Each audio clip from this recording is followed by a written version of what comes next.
On a quiet Monday morning in Miami's Biscayne Bay, a day of summer adventure turned tragic.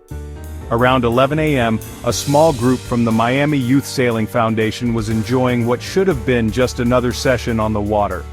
The sailboat, carrying 5 girls aged 7 to 13, and their 19-year-old counselor, was struck by a barge near Monument Island.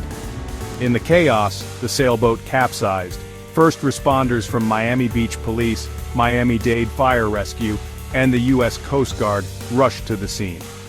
All 6 were pulled from the water, but for 2 young girls, ages 7 and 13, it was too late.